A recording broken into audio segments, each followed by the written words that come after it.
Hello, j'espère que tu vas bien. Alors aujourd'hui, une petite vidéo sur un sujet un peu particulier qui est le sujet de l'oppression.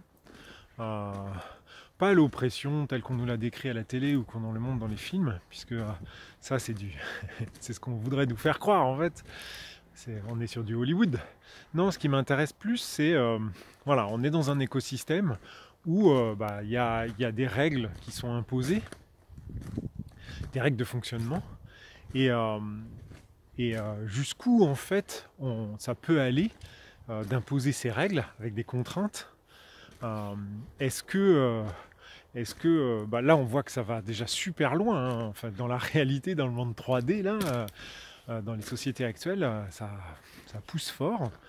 Et ce que je me demande, c'est est-ce qu'il faut forcément qu'il y ait de plus en plus de contraintes pour que les gens se mettent à changer leur comportement? En tout cas, j'ai décelé deux ou trois phases.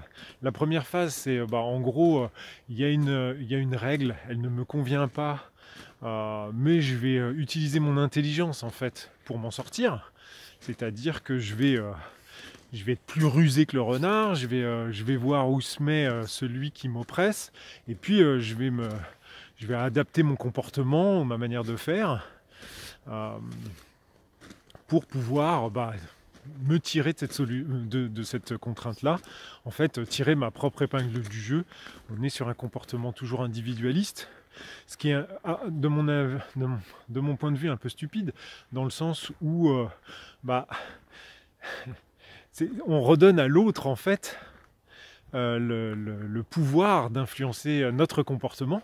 C'est-à-dire que je n'agis plus en fonction de mes convictions, en fonction de ce que je pense, en fonction de ce que je crois, en fonction de ma souveraineté, mais en fonction de l'autre.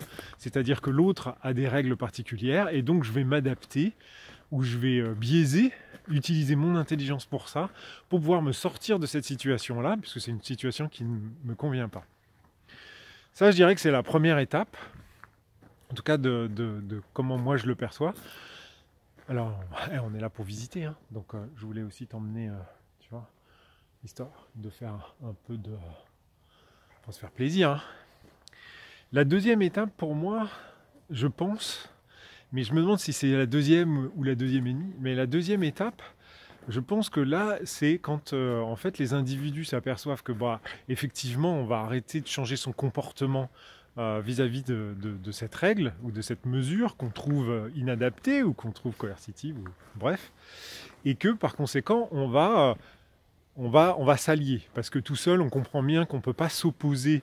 Il y a des règles qui sont établies, donc il y a un mode de fonctionnement qui a été défini par un groupe d'individus, donc tout seul, c'est compliqué. En tout cas, c'est pas évident. Il faut avoir quand même une sacrée force de caractère pour aller tout seul, essayer de remettre ça en cause et d'initier le changement. C'est pas impossible, hein, mais c'est juste que c'est pas évident. Et puis dans le monde dans lequel on vit aujourd'hui, euh, même si tu as une chaîne YouTube qui cartonne avec des centaines de millions de personnes, enfin des centaines de milliers de personnes, voire des millions de personnes, c'est pas évident d'arriver à faire en sorte que les choses changent.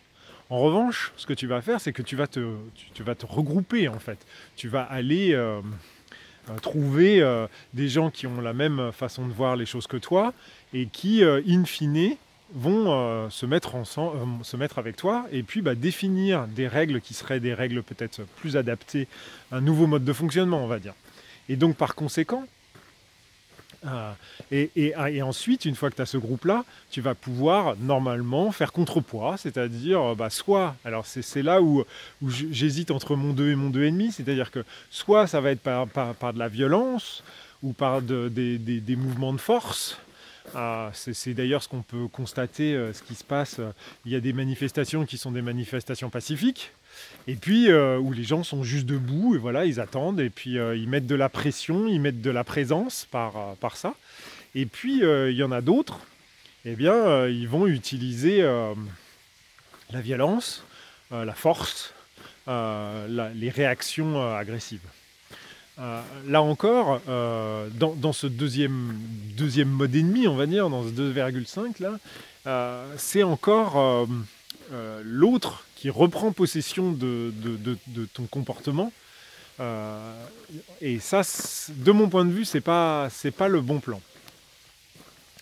Et donc ce que j'espère, c'est une organisation plus mature en fait, plus, plus, plus, je dirais plus projective dans quelque chose de constructif.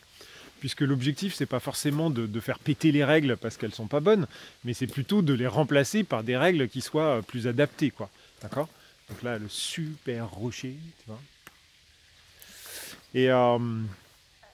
Et, j'essaye de... Enfin, c'est pas que j'essaye, c'est que je suis en train de tester ça sur le lycée, dans le lycée où je suis, parce que c'est un sujet qui est intéressant, d'un sujet d'étude qui est intéressant, mais c'est surtout que aujourd'hui, moi, ce que je me rends compte et ce qui me paraît un peu, je dirais pas le mot effrayant, mais franchement, j'ai vraiment envie de le prononcer quand même, c'est que à un moment donné, on est face à des individus qui ont quand même une quinzaine, voire presque 18 ans pour certains.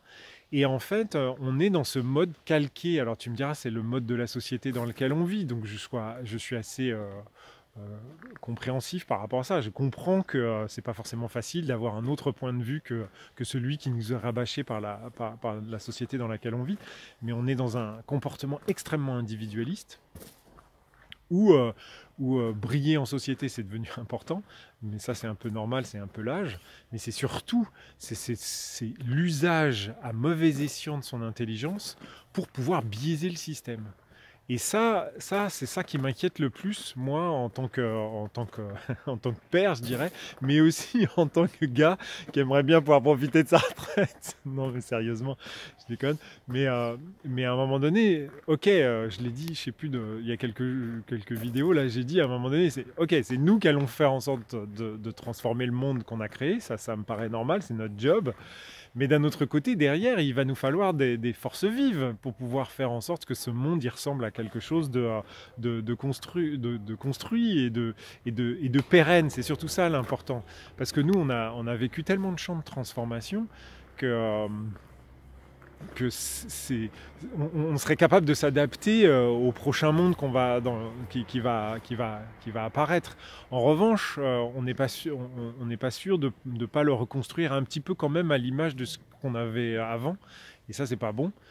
Ce qu'il faudrait, c'est vraiment qu'il soit construit à l'image de nos enfants, ou en tout cas à l'image des générations futures, pour que ce monde-là, eh bien, il puisse perdurer. Et qui perdure dans l'harmonie, hein, pas dans les guerres ou les choses comme ça, telles qu'on on l'a fait perdurer pendant quelques siècles.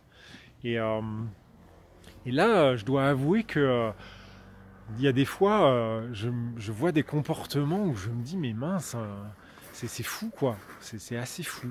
Donc, euh, donc bon, on va poursuivre l'expérience, on va bien voir. Euh, on va pousser l'oppression jusqu'à son maximum, voir le point de basculement. J'espère que ça ne sera pas un point de rupture, parce qu'en fait, cet usage de l'oppression, en fait, c'est toujours c'est très fin, en fait, enfin, même si ça paraît pas très fin dans la vraie vie, mais d'un point de vue, alors je suis pas très doué en sociologie, mais je pense que d'un point de vue sociologique, en tout cas c'est comme ça que je le ressens, c'est quelque chose d'assez subtil sur lequel il faut bien doser le truc en fait. Donc, est-ce que je suis assez subtil? Ça, c'est une vraie question aussi. Je ne sais pas. Je ne sais pas. En tout cas, on va tenter jusqu'au bout. On va bien voir ce que ça donne. De toute façon, hein, quitte à sacrifier une génération, allons-y, de toute façon. Donc, enfin bon. En tout cas, on était dans le sanctuaire de l'eau. Le sanctuaire, je crois qu'on était déjà venu faire un petit tour. Je suis venu avec mon jerrycan, tout neuf, prêt à être rempli d'eau énergisée, qui fait des très jolis cristaux, d'après Monsieur Emoto. Donc on va voir ça. En tout cas, bah écoute, je te souhaite une super journée si tu te lèves, et une super journée si, si tu es en plein cours. Et puis je te dis à très bientôt.